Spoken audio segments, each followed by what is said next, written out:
Hello everyone, welcome back to Timeless Trial. This is Advocate Preeti Acharji, and today I'll be discussing with you the recent syllabus of Law on Criminal Procedure of BLLB 5th year 10th sem. So, in that subject, I'll be discussing with you the first module, that is Introduction to BNSS. So, in this part of the video, we'll be discussing the first four topics of the module, and on the second part of the video, we'll be discussing the rest of the topics.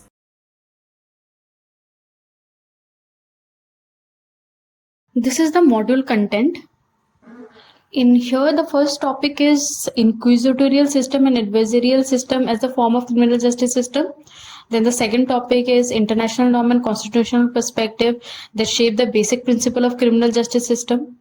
And then the third one will be rationale of criminal procedure, the organization of police, prosecutor, defense, and prison authorities, their duties, function, and powers. Then the fourth topic will be salient feature and objective of the Bharatiya Nyaya Seva Sanhita 2023. The fifth is hierarchy and power of criminal code, where we'll deal with section 6 to 17 and section 21 to 29 of BNSS. Then there is power of court in the BNSS, power of the police officer, public prosecutor, and their functions. In this part of the video, we'll see only the first four topics, and then the rest will be dealt further. Potential question, that is from the module 1. This sort of question can be asked in the question paper.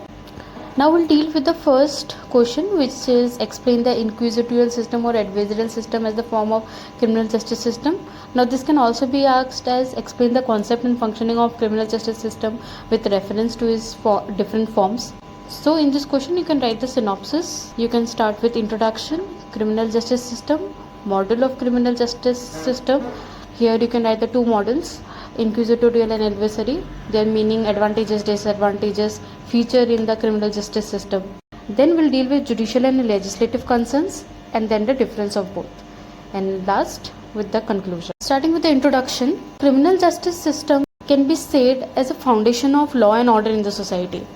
Includes the laws, procedure, and institution that are designed in order to prevent the crime and also to enforce legal standard and ensure justice to the citizens. So here state is a parens patria that safeguard the interests of its citizen and also ensure that justice is delivered without any bias. Now primary objective of criminal justice system would be to protect individuals, their properties, hold offender accountable, and further provide a process for all parties involved. In the introduction, you can also write about the evaluation of criminal justice system, where you can mention that how in ancient civilization is the grassroots for in criminal justice system, and how justice were often administered through tribunal council, regional edicts, and monarchy decrees. In the introduction, you can also mention about the evaluation of criminal justice system, where you can mention that how ancient civilization is the ground for criminal justice system, where justice was often administered through tribal councils, religious edicts, and monarchical decrees. Now the early legal code, such as the Code of Hammurabi, Roman law, medieval common law, all played a significant role in shaping modern legal system. The emergence of constitutional governance lead to the formalization of the structure legal framework, ensuring that justice was served through due processes and equal application of the law. Indian criminal justice system originated from Dharma and Dharma Shastra, with Manusmriti and Arthashastra guiding justice in ancient times. In the Mughal era, introduced Sharia law, while British rule codified law like IPC, CRPC. Post-independence, the constitution ensured fundamental rights and the CRPC reformed legal procedures. Then there are modern laws including Criminal Law Amendment Act and Bharatiya Nyaya Sanhita (BNSS) that we are reading currently. All have strengthened the criminal justice system. Now, despite all this advancement like e-courts and forensic reforms, there are still challenges like judicial backlog and police inefficiencies remain.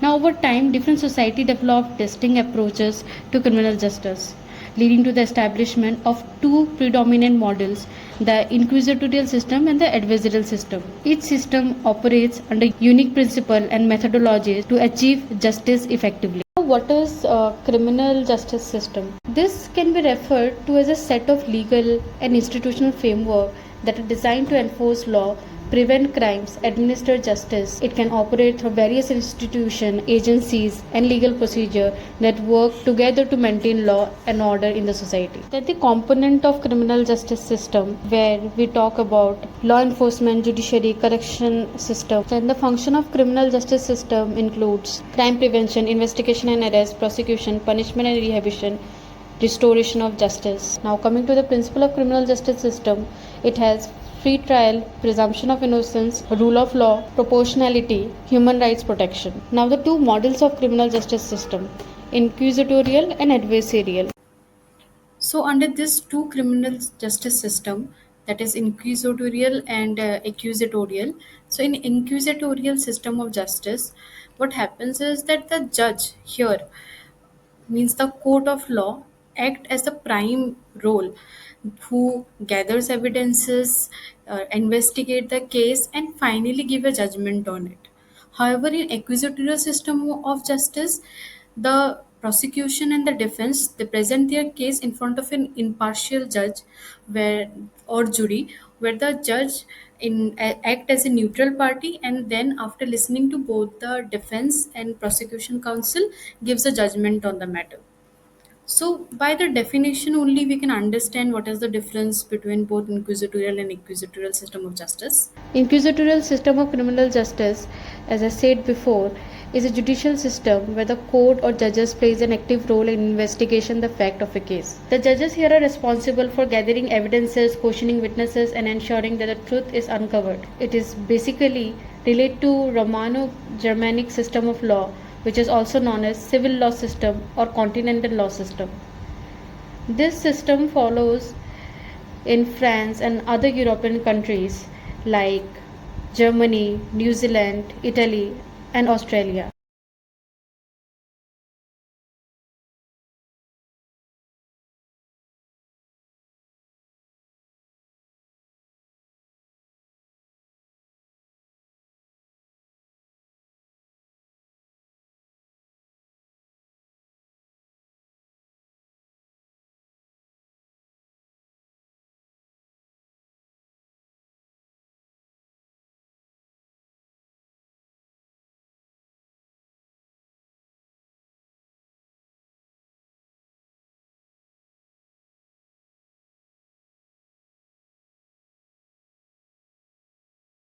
This system, the power to investigate the entire case remains on judicial police officer. So they investigate and draw the documents on the basis of the investigation, and has further to notify all the findings in writing of every offences which he has taken notice of, and submit the dossier prepared after investigation to the concerned prosecutor. Now, if the prosecutor here finds no case is made out, then he can close the case, and if however he feels that further investigation is called for, he can instruct the judicial police to undertake further investigation. Advantages of inquisitorial system. So these four advantages are there: comprehensive investigation, neutrality of judge, efficiency, protection of rights. So comprehensive investigation is said because here, since the judge is actively involved in the investigation, so it ensures that a thorough examination of all evidences are being done, and even the parties involved are not motivated to present their case fully. Next, the neutrality of the judge. As the judge have an active role in the investigation, it ensures that the process remains unbiased, and the decision whatever has been made is also based on the evidences presented rather than on the ability of the parties to present their cases. Thirdly, efficiency. Now, as the process can be faster because here judge only takes the responsibility for gathering evidences, which reduce delays that might occur in adversarial system where parties handle their own evidence gathering. So the last is protection of rights. The inquisitorial approach can safeguard the right of the accused, as the judge ensures fairness and transparency in investigating both the prosecution and defense claims. Disadvantages of inquisitorial system. So the first is potential of overreach. So having the concentration of power in the hand of one judge might lead to an imbalance, as the judge holds the responsibility for both determining the facts and also rendering a verdict. Second is lack of adversarial challenge. Now, since both the investigation and the trial are managed by the judge, the accused may not have the same opportunity to even challenge the evidences or even question the witnesses in the same way as in the adversarial system. Third is the increased judicial power. The judge's involvement in both investigation and adjudicating may lead to conflict of interest or bias, as the judge are both responsible for fact finding and decision making. Now we'll see the inquisitorial feature in our Indian criminal justice system. Now, as the Indian criminal justice system is predominantly adversarial, however, there are some provision in Indian criminal justice system which incorporate the inquisitorial element. The first is section 311 of the Criminal Procedure Code, now which is 348 of BNSS, and further there is 165 of the Indian Evidence Act. Now both this grant the power to summon and examine witness and evidence at any stage of the proceeding. So as per section 311 of CRPC or 348 of BNSS, it empowers court to summon or recall witnesses during the proceeding, and further section 165 of the Evidence Act, and also as per the new law, the judges are allowed to ask any question to parties or witnesses at any stage to uncover the truth. So this provisions enables the judges to actively seek justice rather than merely adjudicate the dispute. Now the Supreme Court in Raghunathan versus State of UP ruled that even the evidentiary bar under 162 of the CRPC does not apply to the 165 provision of Indian Evidence Act, now allowing the court to inquire about police statement made during the investigation. Now the next case is about Nepal Chandra Roy versus Nitai Chandra Das, where the Supreme Court also held that the judge must take an active role in uncovering the truth while ensuring fair proceeding. So here we have seen how our Indian criminal justice system have a slight component of inquisitorial system of justice. So adversary or accusatorial system of justice. Now opposite to inquisitorial, adversarial system is about having two opposing parties who will present their case to an impartial judge or jury. Here the entire responsibility is not upon the judge. Here the judge role is to oversee the fairness of the processes, while the parties are responsible for investigating and presenting the evidences. It follows in all those countries that follow common law inherited from the British colonial rulers. A country like UK, USA and India follow this model of criminal justice system. It is also close to the Anglo-American system and its past colonies. So it primarily advocates the supremacy of law, that is equal treatment of law for all the segment of society. Here it is presumed that the accused is innocent and the burden is on the prosecution to prove beyond all reasonable doubt, and if there is any doubt, the benefit of the doubt goes in favor of the accused. The accused also enjoy the right to silence and cannot be compelled to reply, and this right is granted by the Constitution of India in the form of fundamental right and also a universally recognized right of the accused. Now advantages of adversary or accusational system of justice. It is first the active role of the parties, as both the parties are actively participating in the investigation, collecting evidences and all. So they are in charge of presenting their case and encouraged through preparation, and the right to challenge evidence and the preparation of the witness in a fair manner. Then protection of rights. The system offers a greatest protection of the accused, as the defense can actively cross-examine witnesses, challenge evidences and advocate for the accused. Second is protection of parties. So here in this statement, it offers a greater protection for the accused, as the defense can actively cross-examine witnesses, challenge evidences and advocate for the accused's right during the trials. Third is judicial impartiality. As the judge here are not directly involved in collecting of evidences, so it serves as a neutral party, merely overseeing the processes and ensuring fairness, which reduce the possibility of judicial bias or overreach. Fourth is transparency. The parties present the evidences in public, which helps maintain transparency and accountability in the judicial process. Then there is the advantages of adversary or accusational system of justice, where the first is resource disparities. So the system relies heavily on the ability of the parties to present their case effectively. Now these disparities in resources between the prosecution and defense can also lead to some unfair outcomes, which will lead one party having a significant advantage. Then there is lengthy trials. So as both the sides are presenting their evidences and are cross-examining the witnesses and argue at length, trials in adversarial system can be longer than more complex than in inquisitorial system of justice. Then the last one is potential for focus on winning over truth. So the system may sometimes prioritize winning the cases rather than uncovering the truth.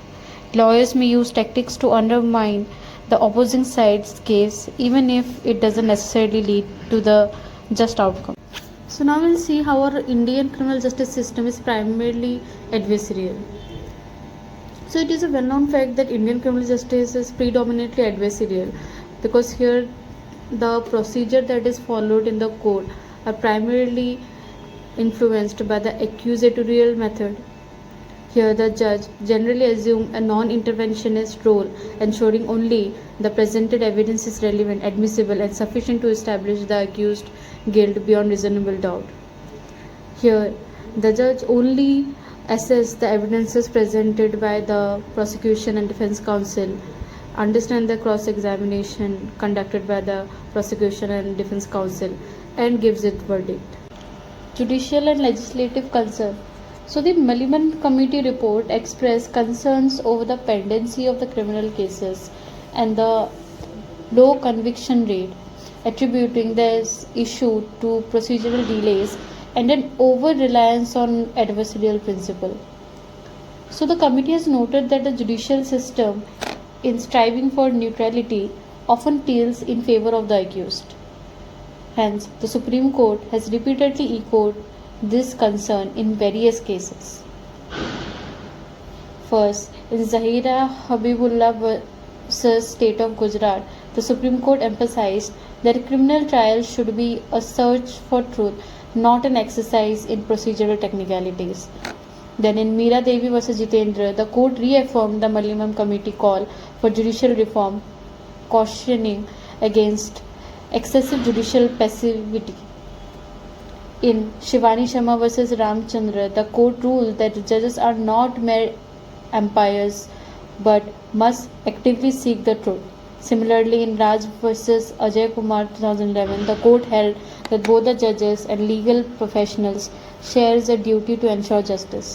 However, to understand the best difference between both the system, let's see the difference between inquisitorial system of justice and accusatorial system of justice. So the first difference is upon the role of the judge. As we have seen, in inquisitorial system, the role of judge is an active, and in adversary it is passive. As the judges in adversary oversee trials and ensure fairness, whereas in inquisitorial it is active because the judges themselves involved in investigation and adjudication. Then there is evidence gathering. Here the judges gather the evidences and examines the witnesses, whereas in the adversary the parties, that is prosecution and defense, themselves gather the evidences and cross the witnesses. Then the third one is witness examination. Here judge question the witnesses in inquisitorial system, whereas in adversary lawyer cross examine the witnesses. In inquisitorial, the main focus is truth seeking, whereas in adversary, advocate and competition between the parties becomes the focus. Then there is control of processes. Now the court controls the proceeding in inquisitorial system of justice, whereas in adversary the parties control their own cases. Now the last is the outcome. So in inquisitorial system of justice, the judges determine both facts and verdicts, whereas in adversary, the judge or jury renders a verdict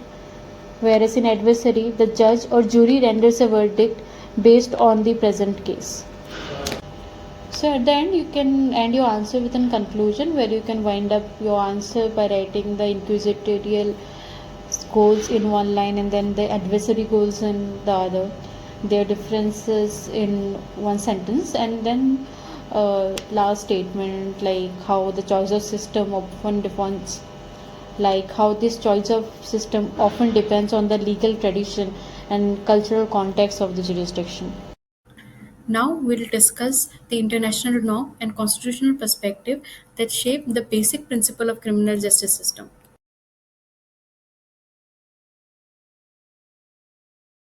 So let us see the synopsis.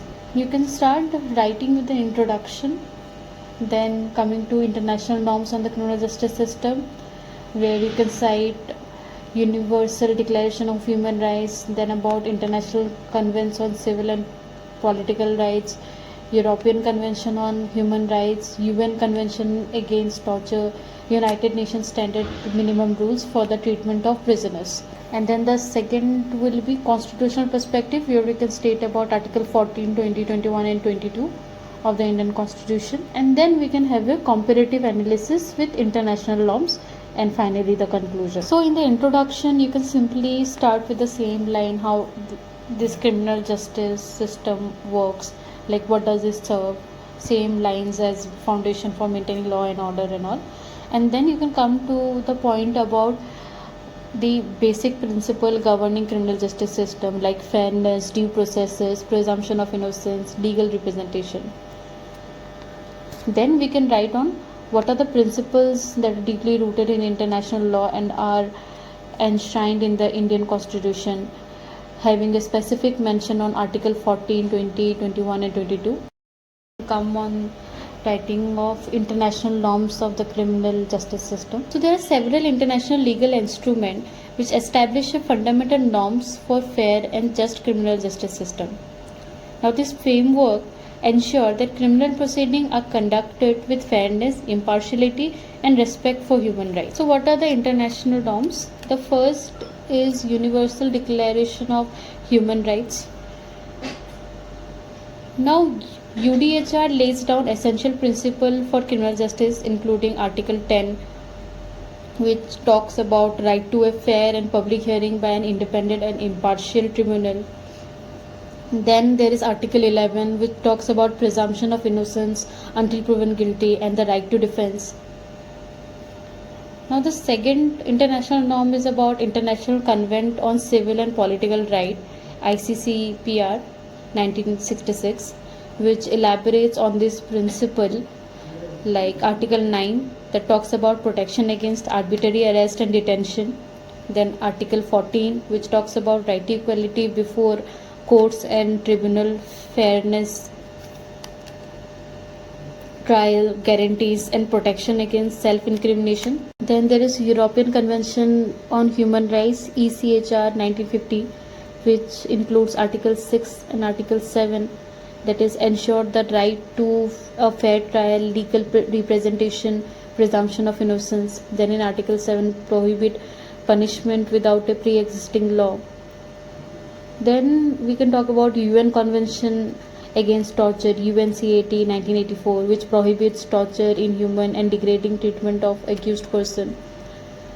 Further, United Nations Standard Minimum Rules for the Treatment of Prisoner, Nelson Mandela Rules 2015, which provide guidelines for the human treatment of prisoner and detainees. This international instrument establishes a robust framework which guides national criminal justice system, including Indian constitutional provision. So these international norms that we have seen and the articles included in this sort of norms, we can correlate it with our Indian constitutional provision, and we can also see the incorporation of these articles on our Indian Constitution. Now the second topic under the same question, constitutional perspective, Article 14, 20, 21 and 22. So Indian Constitution, as we know, incorporates both fundamental rights and duties, which uphold the fairness and due processes in the criminal justice system. Now, the right under the Constitution ensure that individuals are treated with dignity and that legal proceedings are just and equitable. So the first fundamental right, that is Article 14, right to equality, which guarantees equality before the law and equal protection of law.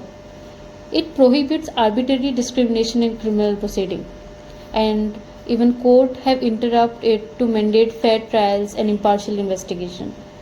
The main case law relating to it is Menka Gandhi versus Union of India, where the scope of Article 14 to include procedural fairness and also set a precedent for Article 21 by the interpreting personal liberty broadly has been explained.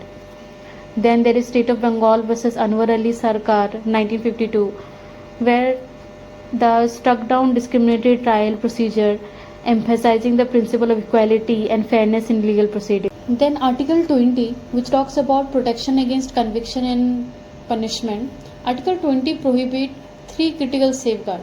Article 20 subclause 1, protection against ex post facto laws, which means no person shall be convicted for any offences that was not an offence at the time of commission. Case law related to is Keshwan Madhava Menon versus State of Bombay, where the court reinforced that retrospective criminal laws are unconstitutional and cannot punish actions that were not offence at the time they were committed.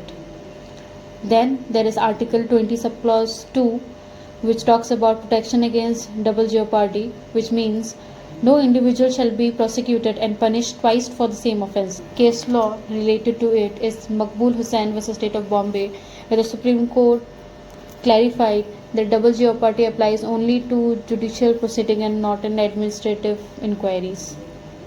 Then there is Article 20 subclause 3, right against self-incrimination, which talks about no person accused of an offence shall be forced to testify against themselves. Now the case law is Selvi versus State of Karnataka, where the court ruled that narco-analysis, polygraphic and brain mapping test without consent violate the right against self-incrimination. Article 21 of Indian Constitution, which talks about right to life and personal liberty. This article guarantees that no person shall be deprived of their rights, life or personal liberty except according to the procedure established by law. Over the years, this article has been interpreted expansively to cover right to fair trial, right to legal aid, right against custodial violence, right to speedy trial. Now the case law relating to each of these rights is also been mentioned in the script. So the first case is Hussain Khatun versus State of Bihar, where it was established the right to a fair and speedy trial under Article 21, which is a landmark decision in promoting judicial efficiency. Then again this Khatri versus State of Bihar, D.K. Basu versus State of West Bengal, A.R. Anutulya versus R.S. Nayak. Then Article 22, which talks about protection against arbitrary arrest and detention. Now Article 22 protects individual against arbitrary arrest and detention, particularly to prevent detention cases. Now right of arrested person, which also include right to be informed of ground of arrest, right to consult and be defended by a legal practitioner, right to be produced before a magistrate within 24 hours. Preventing detention is allowed in special circumstances. It requires review of an advisory board within 3 months. Now the case law I'll mention is A.K. Gopalan versus State of Madras, where the court upheld preventive detention laws, but the Menka Gandhi versus Union of India decision later clarified Article 21 applies to all form of detention. And so now we'll talk about the comparative analysis with international law. Indian Constitution largely aligns with global human rights standards, but certain areas need improvement. Firstly, preventive detention. India permits preventive detention for extended periods where international laws, particularly under the ICCPR, ECHR, discourage the arbitrary use of such measures. Even in the Nelson Mandela rules, it also advocates for minimal use of preventive detention under the provision for regular review. Then there is death penalty. While many countries have abolished the death penalty, India retains it for the rarest of rare cases. International instruments like the ICCPR advocate for the abolition of the death penalty. Then torture prevention. India has not ratified the UN Convention Against Torture, highlighting a significant gap in its custodial safeguard. UNCAT prohibits torture and inhuman treatment, setting global standard that India has yet to fully embrace. Then we can end with a short conclusion about how Indian criminal justice system outlines the constitution and shaped by landmark case laws generally aligns with the international norms on fairness, due processes and human rights. And further, we can talk about the challenges remaining in areas such as preventive detention, death penalty, and custodial rights. So now we can discuss the third topic where we have to discuss about the rationale of criminal justice system and also about the pillars like police, prosecutor, defense councils, and the correctional homes. So now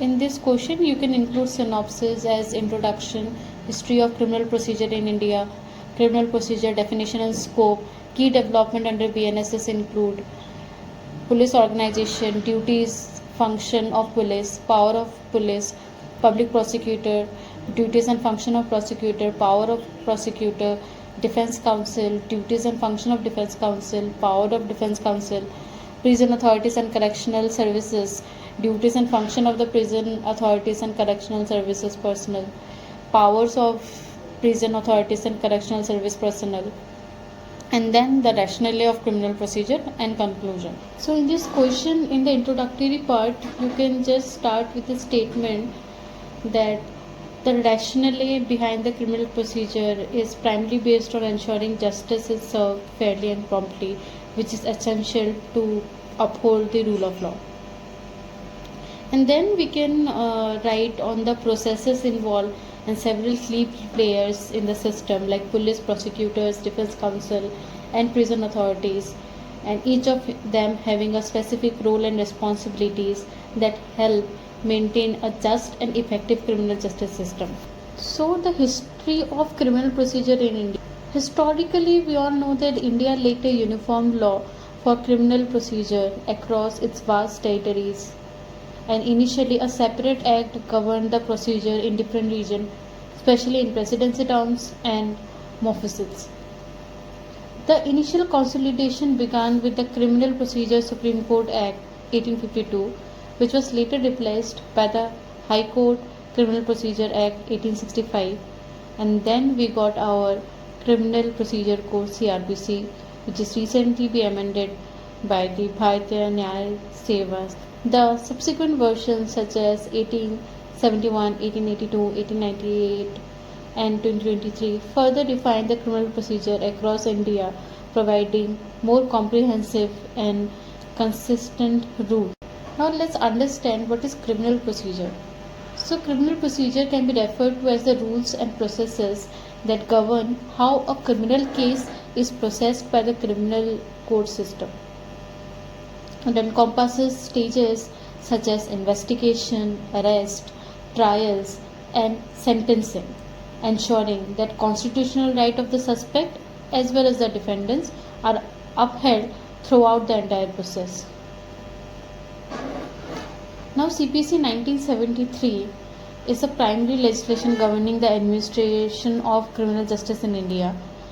The code is divided into 38 chapters, 2 scheduled, 56 forms governing 484 sections that deals with the investigation, apprehension, prosecution of criminal offences.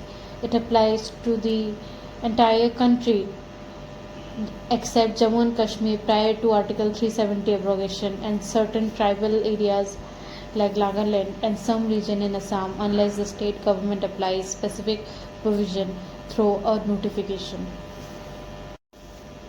Now, as I said that over time there various acts were consolidated, beginning with Criminal Procedure Supreme Court Act, then the Court Criminal Procedure Act, then the High Court Criminal Procedure Act, and further the Criminal Procedure Code, which was later been replaced by. Now with the introduction of Criminal Procedure Code, then BNSS, there was a significant shift towards a uniform framework applicable across all jurisdictions in India. The BNSS framework closely follows the historical development but has adapted the provision to incorporate modern perspective on human rights, ensuring that the criminal justice system remains just, swift, and transparent.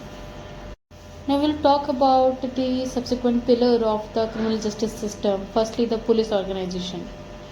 The police department under BNSS is designed to function as a key instrument in the prevention, detention, and investigation of crimes. The Director Superintendent of Police oversees the administrative of police across various districts and also ensure enforcement is conducted fairly and efficiently. Then the police officers are entrusted with authority to arrest, conduct searches, then investigate the suspected. Officer holding the rank of Inspector General and District Superintendent possesses wider discretionary power related to law enforcement in their jurisdiction. Now, as per Section 36 of BNSS Code, officers in charge of the police station have the authority to issue warrants and enforce law, with special emphasis on maintaining the rule of law while upholding citizens. Now, we'll see the duties and function of police. As we know, police authorities, so its focus is to prevent the crime and intervene to stop crimes before they occur. Then comes investigation. They are responsible for investigating crime, including gathering evidences, questioning witnesses, and identifying suspects. They collect all necessary information to prepare the case for trial. Thirdly, arrest. The police have the power to arrest individual suspects of committing a crime following the legal procedures. They can arrest with or without a warrant depending on the nature of the. Fourth is search and seizure. The police has the authority to conduct search and seize evidences if there is a reasonable belief that a crime has been or will be committed. It must follow proper procedure to ensure that rights are not violated during this. The fifth one is maintaining order. The police are responsible for maintaining law and order in society. It should ensure public peace, managing riots and disturbance. It also includes monitoring and regulating public assemblies and protests. Sixth, it works on the execution of warrants. The police are tasked while executing arrest warrants, search warrants, and other orders issued by the court. They are required to act swiftly and lawfully. Seventh is enforcement of law. They ensure that laws are followed by the public, including traffic regulation related to public places, prohibition on certain acts like gambling or drinking. Now let's talk about the power of police. The police is vested with power of arrest, investigation, search and seizure, also to issue detentions, and also to detain. It has the power to use forces, issue summons and warrants. It has the power to use forces and to control public order. Further issuance of summons and warrants and to prevent crime. Now the second pillar are the public prosecutor. Under BNSS, the public prosecutor or assistant public prosecutor represent the state in criminal proceedings. These officials are responsible for presenting the case against the accused and also to ensure that law is upheld during the trial. In cognizable nature of offences, where offence is of a serious nature, the prosecutor ensures that all necessary evidences are collected and the charges are brought against the accused in a manner that respects constitutional protection and guarantees the accused right to fair. Most importantly, BNSS allow the prosecutor to play a crucial role in bringing justice for victim while safeguarding the interests of both the accused and the victim in the court proceedings. Now we'll talk about the duties and functions of prosecutor. The first duties and function is conducting the prosecution to present the case on behalf. Then there is fair prosecution, as they are obliged to seek justice, not just a conviction. They are also duty bound to advise the and also to enter into plea agreement with the accused, especially in cases where a plea of guilty is entered in exchange for a reduced sentence. Sixth is representing the state. They represent the state interest in trial, ensuring that public justice is served and that the community legal rights are. So, coming to the powers of prosecutor, the first thing is to file the charge and then investigate, further to report warrants and to offer plea. It also have other powers like to conduct trial, to make an offend verdict of acquittal in rendered despite strong evidence. Now the third pillar is the defense counsel. Every accused person is entitled to be represented by a defense counsel according to section 303 of the BNSS. The right to legal representation ensures that everyone's get a fair trial, which provide an opportunity for the accused to challenge the charges and present a defense. In the cases where accused lack financial means to hire a lawyer, BNSS guarantees that the state appointed counsel will represent the accused. These provisions are critical in ensuring that those who cannot afford a lawyer still receive a fair trial. Additionally, BNSS incorporates the Legal Service Authority Act, which provides for free legal aid to the underprivileged accused individuals, ensuring that economic status does not limit access. Now we'll deal with the powers of defense. So the first is that they have the power to represent the throughout the legal processes, including pre-trials, trials, post-trial proceedings, and to ensure that they can give the accused their rights and protect them at every stage of the case. Second is cross-examine the witnesses. The defense counsel are allowed to examine the witnesses and get evidences for their. Then there is power to present evidence, power to argue and to enter into plea bargaining, to challenge the prosecution. The defense counsel has a duty to represent the accused, ensure them fair trial, maintain confidentiality, legal advice, maintain confidential legal, challenge evidence, plea negotiation, and protection. Now, prison authorities and correctional services. Under the BNSS, there is an existence and functioning of prisons and correctional services, which are essential component of the justice. The system ensures that convicted criminals are sentenced and their punishment enforced according to the law. The magistrates and the judges under the BNSS have the authority to order the detention of under trial prisoners, ensure the protection of detainees' rights, and direct the execution of sentence handed down by the court. Throughout, BNSS code does not govern the creation of working of prison authorities directly. It works in conjunction with other laws such as the Prison Acts, Prisoners Act, Prohibition of Offenders Act, which lay down detailed provision of the management of prisons and rehabilitation of offenders. Now, what are the power of prison authorities and correctional services? So, the first is to detain prisoners, then to conduct searches, then to regulate prison activities, and further to grant parole. They also use forces to maintain order and discipline within the prison, such as in situations involved violent behavior or attempt at escape.